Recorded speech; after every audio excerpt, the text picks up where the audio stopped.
As Bíblias comigo, na carta aos Efésios.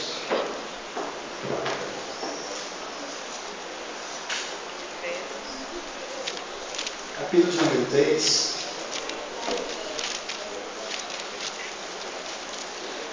Efésios, capítulo de número 3, versículo de número 16. Vamos ler a partir do versículo de número 14 até o versículo de número 19. Todos os irmãos encontraram?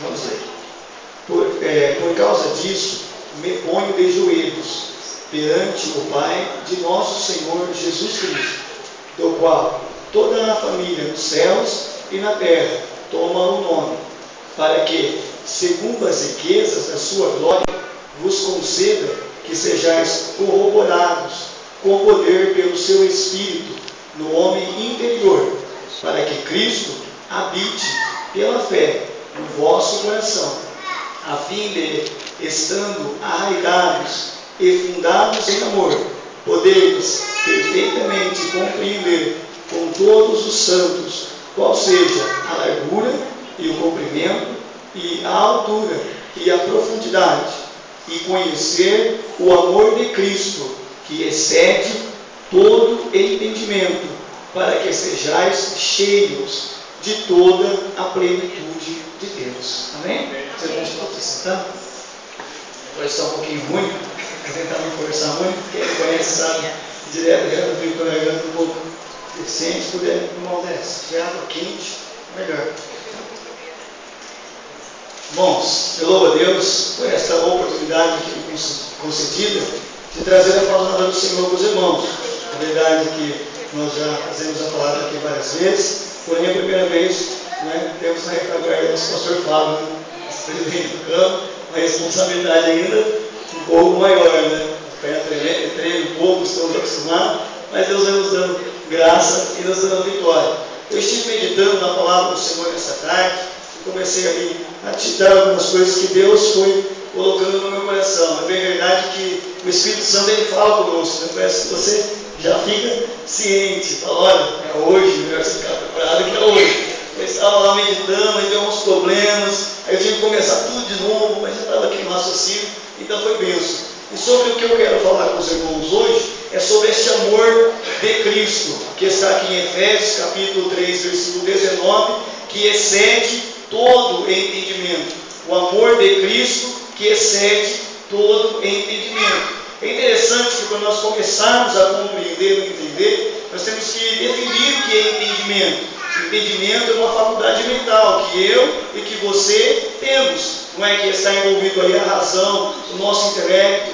De uma forma resumida, é tudo aquilo que nós conseguimos compreender de uma forma humana. Como nós estamos acostumados, tudo aquilo que o irmão consegue compreender com a sua mente está ligado ao seu entendimento. Porém, a palavra de Deus diz aqui que nós temos que conhecer o amor de Cristo, que ele excede, ele está além, ele ultrapassa o entendimento humano. É bem verdade que o dia que Deus ele foi compreendido por alguém, segundo alguns teólogos, segundo os livros até mesmo que nós estudamos, ele deixaria de ser Deus, porque Deus ele faz as coisas muito mais além do que nós pedimos ou imaginamos. E ele está além do nosso tempo, ele não opera no nosso tempo, ele não opera na esfera carnal, na esfera que nós estamos acostumados, terreno, não. Deus ele está além. É por isso que às vezes tem algumas coisas na nossa vida que nós não conseguimos entender o porquê. Só que lá na frente, lá no futuro, nós vamos compreender algumas coisas aqui. A irmã Cíntia contou brevemente aí o seu testemunho.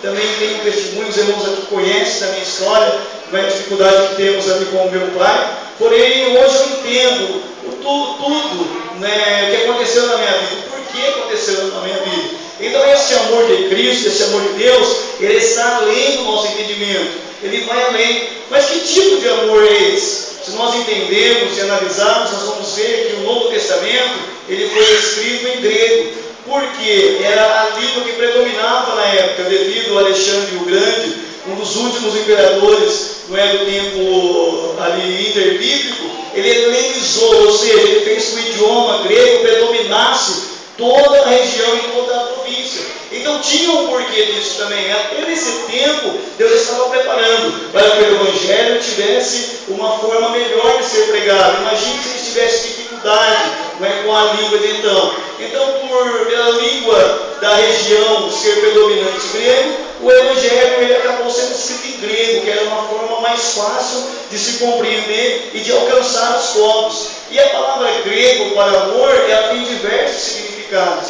Ela não é como o nosso português, que nós definimos amor.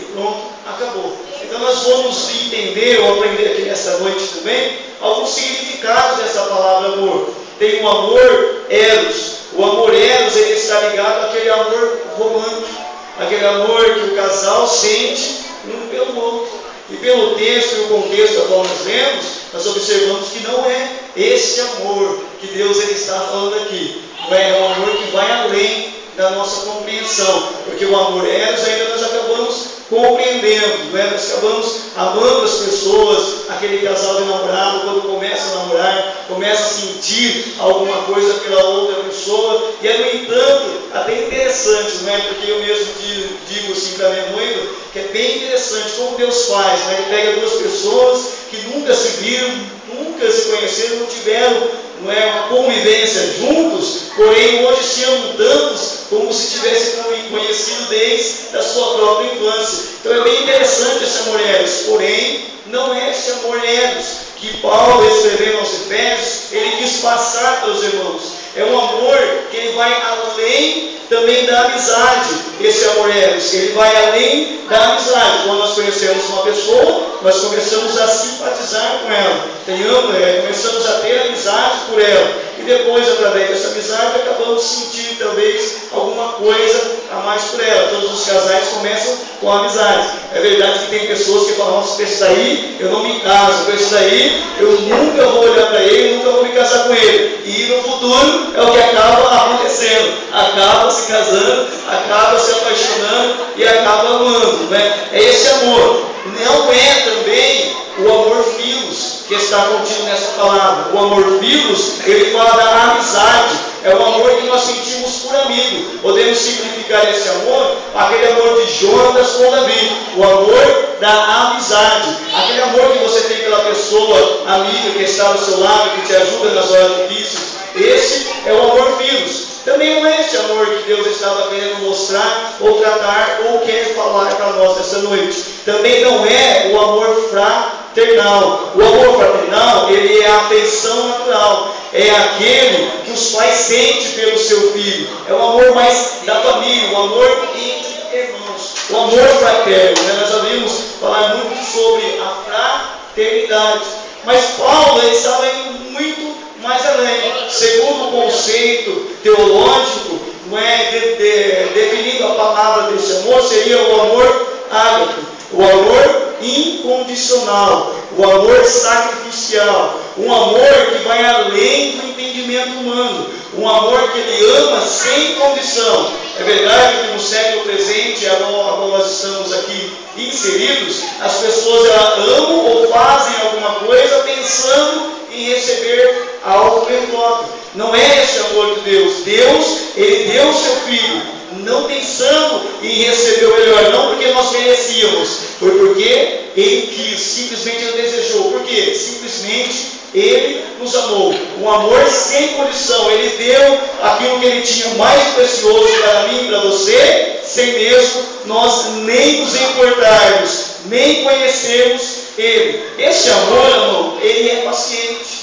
Esse amor, ele é bondoso. Esse amor, ele não é invejoso. Se você ler a lista lá em 1 Coríntios capítulo 13, você vai observar, ele não é invejoso, ele não é ciumento. Esse amor ágape, ele não é presunçoso, ele não é orgulhoso, ele não é grosseiro, ele não suspeita mal, ele não é um amor egoísta que só pensa em si mesmo. Não, ele se doa, ele dá a si mesmo, independente das circunstâncias, independente daquilo que ele vai receber ou daquilo que ele nem vai receber, talvez em troca. Ele dá esse amor para você. É esse amor que Paulo falou que é necessário, não é, inspirado pelo Espírito Santo, que nós viéssemos a conhecer. Porque esse amor é aquele que nos coloca de pé na hora que nós pensamos que Deus não nos enxerga mais. Esse amor que nos carrega nos braços na hora que nós pensamos que nós estamos sozinhos. Esse amor que nos defende quando o diabo ele vem com alguma acusação na nossa vida, querendo apontar nossos defeitos,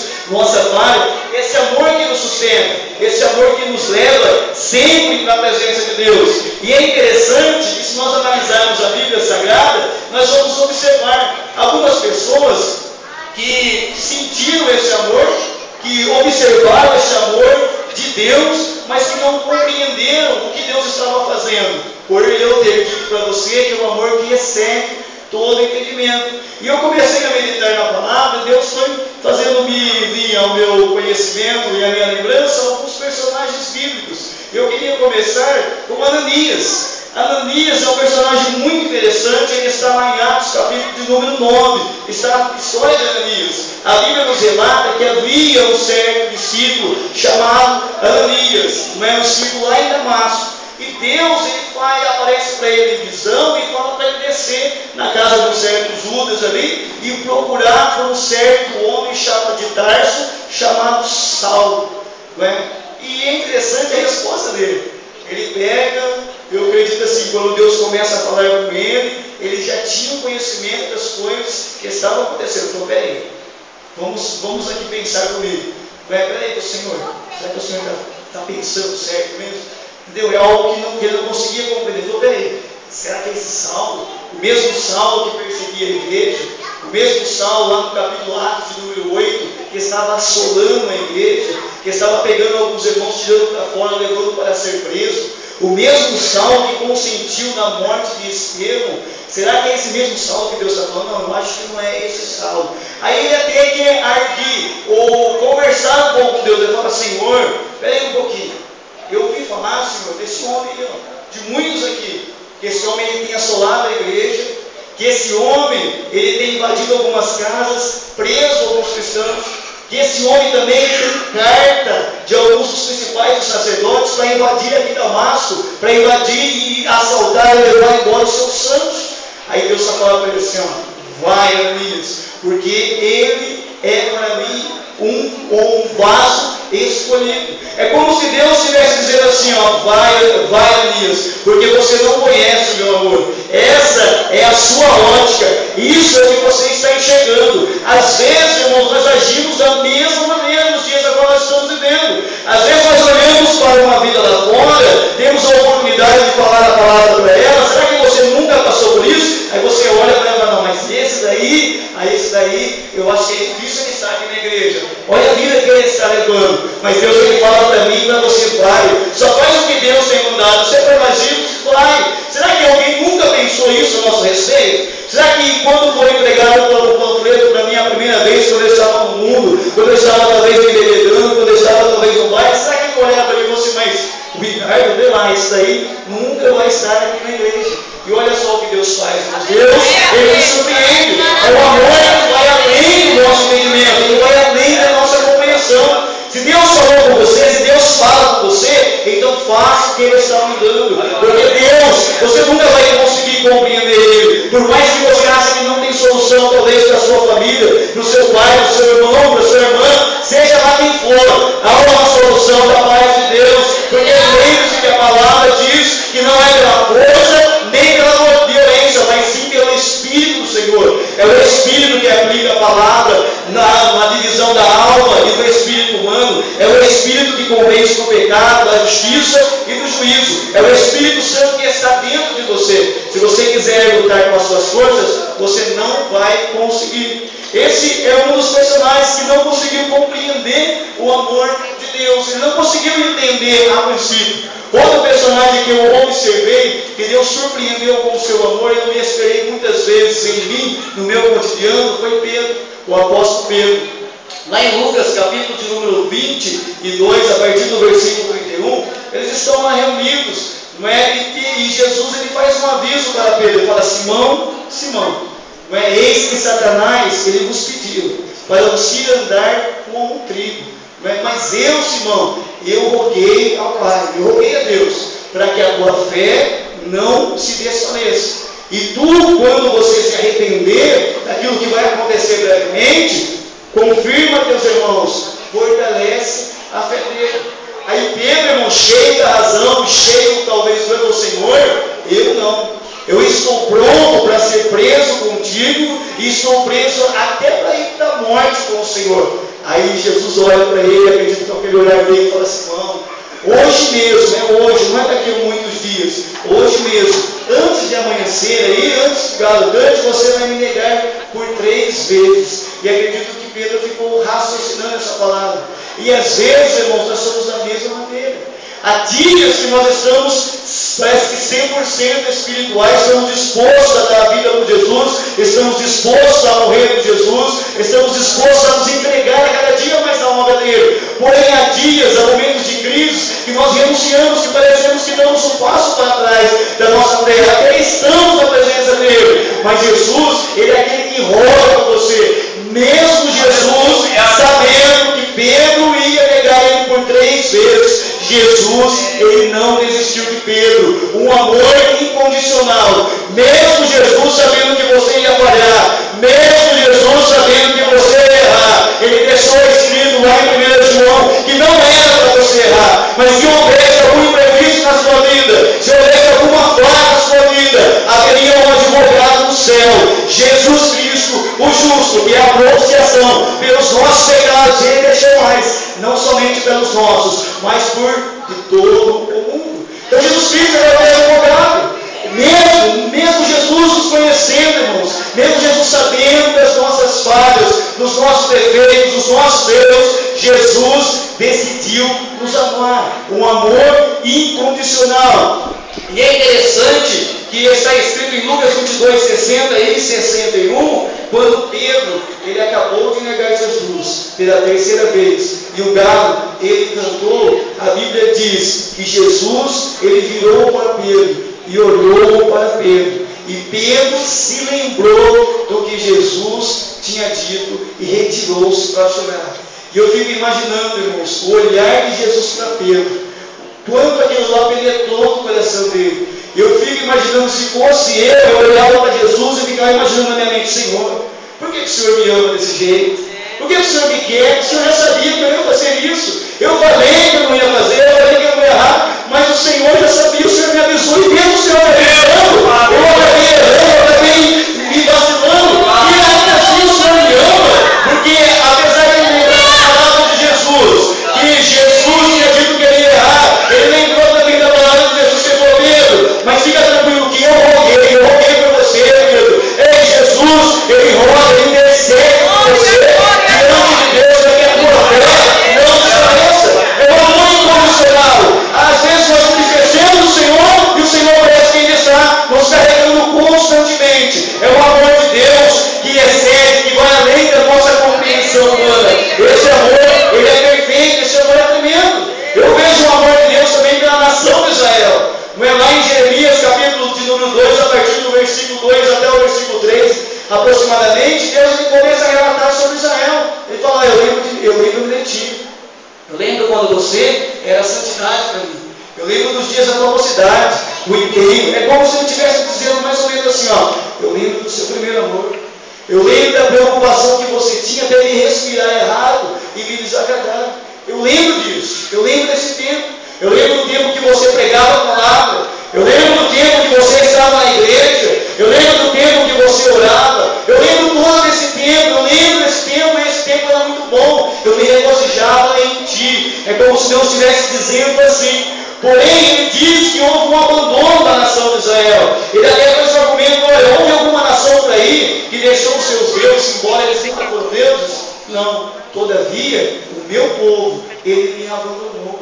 Às vezes acontece isso nas nossas vidas. Eu não sei se vocês tiveram experiência, e eu espero nem ter a experiência que um dia eu tive, quando eu tive que enfrentar o meu pai ali. Eu era novo na fé, tinha 14 anos, eu não consegui enfrentar ele, eu acabei me distanciando da presença do Senhor. Eu acabei me afastando dos caminhos do Senhor. Eu tinha 14 anos de idade, eu não consegui me firmar, eu não consegui ter uma estrutura. Eu voltei com 22 anos, hoje estou com 27, 21 anos mais ou menos. E hoje estou com 27, Deus tem me sustentado até aqui. Então eu fico imaginando, irmãos, é como se Deus estivesse dizendo assim para Israel, olha, você foi embora. Mesmo eu salvando você, mesmo eu fazendo tudo por você, você ainda assim virou as costas para mim.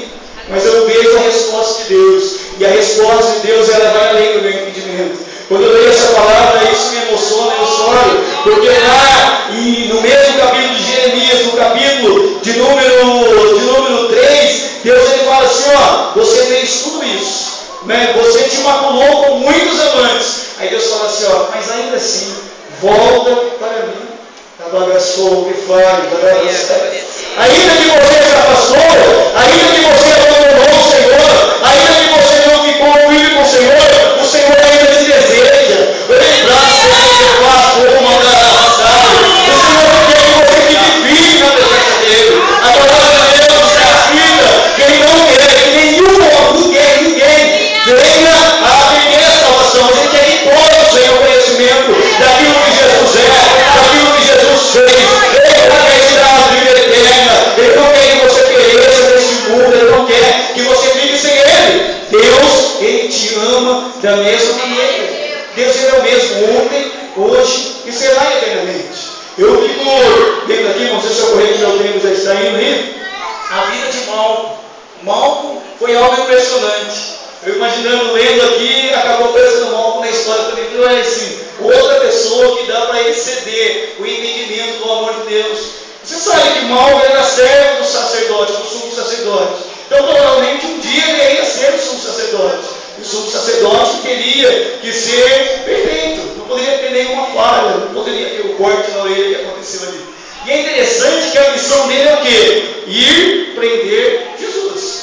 A missão dele, junto com o sacerdote, ele estava a caminho de Jesus, para prender Jesus, porque eles queriam condenar Jesus, eles queriam crucificar Jesus. E Pedro, em outros evangelhos nos mostram que Pedro desembanhou a sua espada e cortou a orelha. Jesus falou assim, deixa, basta. Aí Jesus pega a orelha, ou na Bíblia não diz que ele pega a orelha, mas ele fala que ele curou a orelha de Malco. E eu fico imaginando, irmãos, o sentimento de Malco. O Senhor, por que o Senhor fez isso? Eu estava indo prender o Senhor.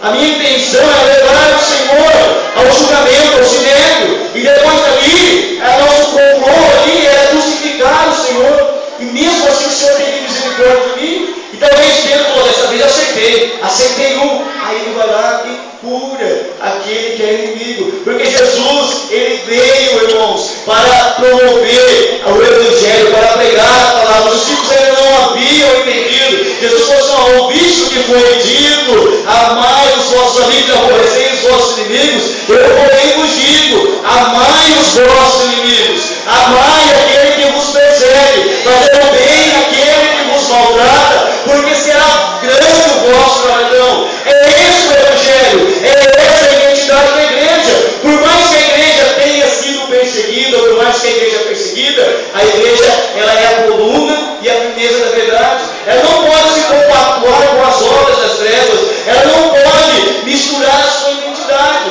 Se o mundo fala mal, você fala bem. Se ele te persegue, você prega o Evangelho. Se nós fôssemos ao contrário, nós estamos perseguidos, então você não deu o Evangelho comigo também, como tudo merecer. Não, irmãos, nós temos que pregar a palavra, isso a tempo e fora do tempo, porque Jesus disse que o dia é a hora de trabalhar, porque a noite vem, a qual ninguém pode trabalhar. O amor de Deus excede o nosso entendimento. Agora, um que vai muito mais além, só podia ser o nosso mestre, o nosso Senhor, o nosso Salvador Jesus. Irmãos, ele veio à terra.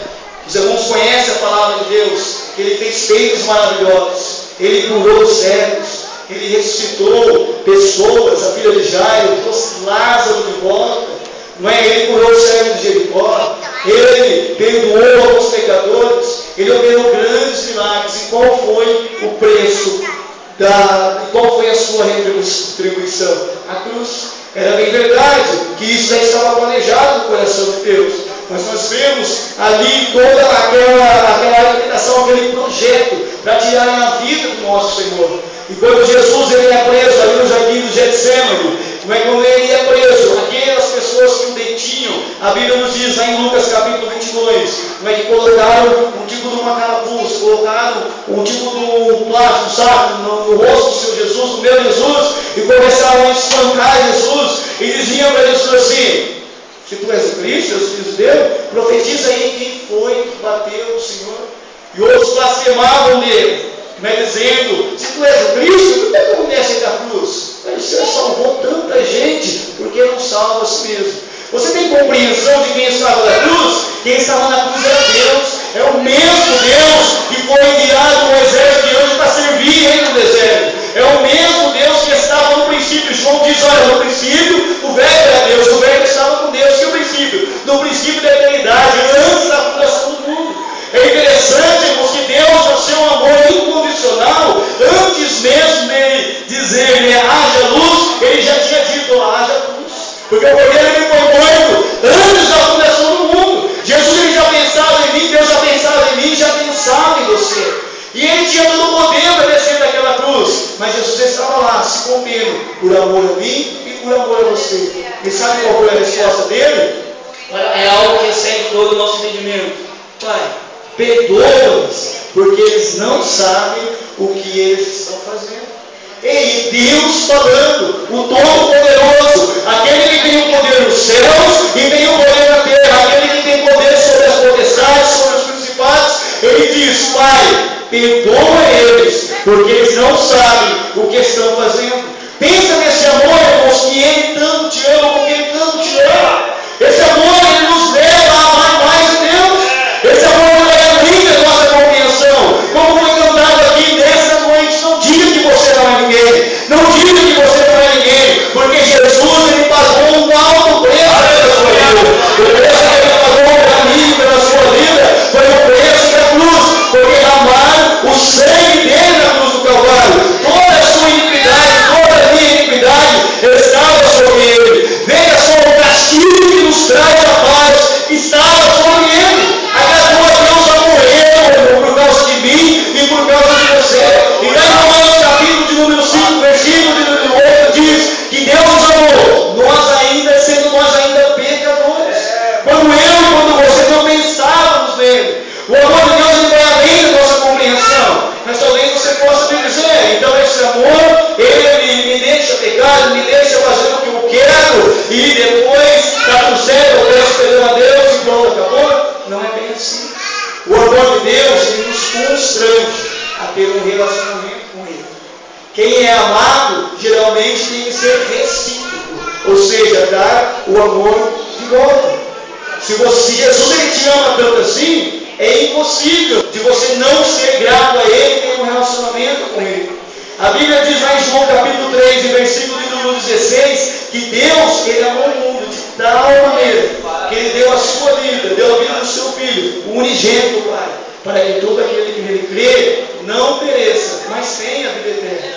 E o interessante com crer ali não está baseado em acreditar apenas que ele existe. O exemplo que nós podemos citar aqui é que, se eu perguntar para os irmãos, acredito eu que todos aqui creem que há ondas de rádio passando por nossas cabeças. A internet, né, via rádio, hoje passa para lá e passa para cá. Então, nós acreditamos, nós sabemos que está ali, que existe aquilo lá. Só que aquilo não afeta a minha vida, porque aqui eu estou tendo um relacionamento com ele. Eu não estou me relacionando com ele, eu apenas acredito. Eu apenas acredito. E esse é o problema da maioria da humanidade. Você pergunta para as pessoas, você acredita em Jesus? Eu acredito em Jesus. Então por que ele veio? Ele vai ficar sem resposta. Isso foi uma experiência que eu fiz no meu trabalho. Eu perguntei se eles acreditavam, todo mundo acreditava, todo mundo já ouviu falar. Mas por que ele veio? Qual foi a missão dele nessa terra? Não se tem um relacionamento com Deus. E esse amor implica a termos um relacionamento. Deus ele não quer superficialidade. Deus ele quer profundidade. O amor de Deus é muitas vezes mostrado para nós através do sentimento de um casal. Um casal tem intimidade. Um casal não tem segredo. Um casal ele se relaciona. Eles têm um diálogo. É isso que Deus requer de mim e requer de você. Um relacionamento profundo.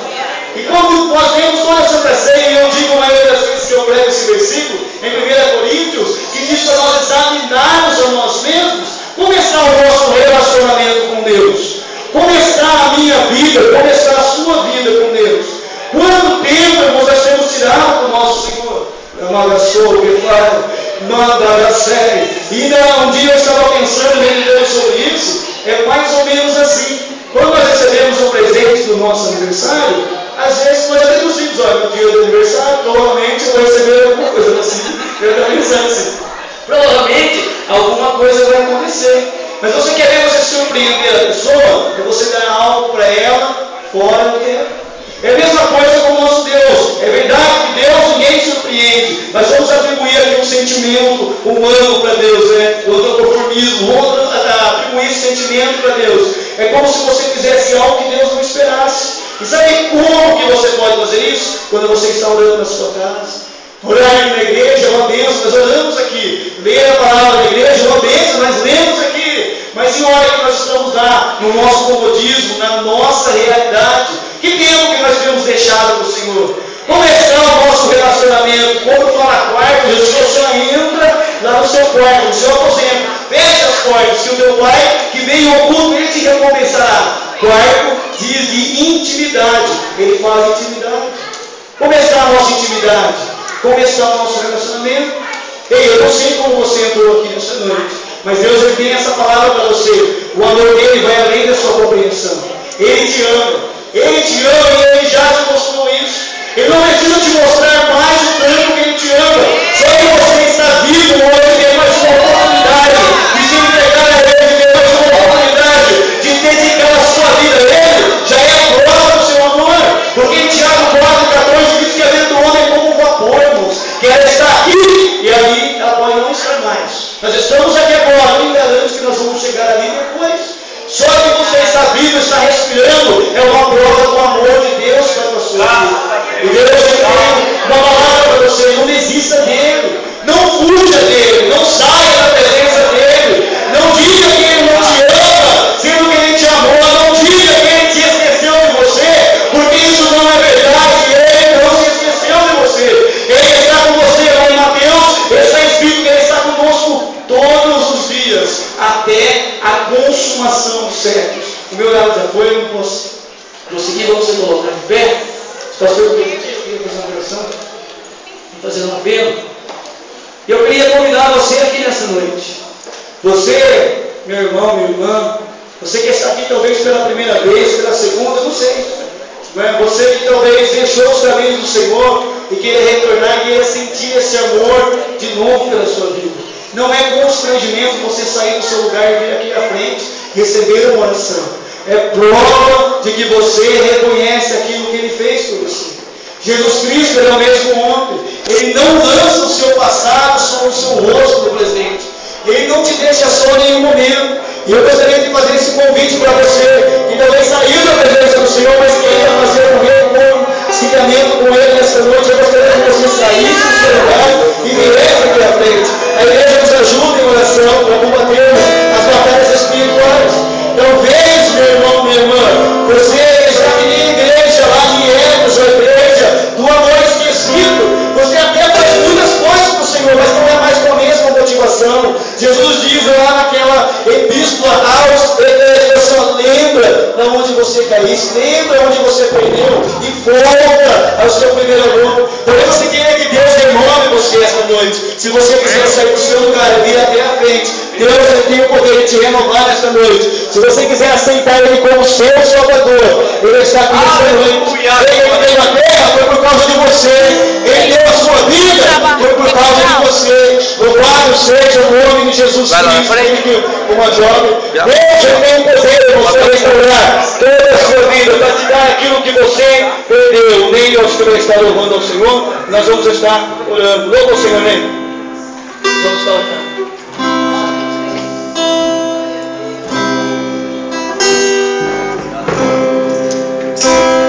Porque me reus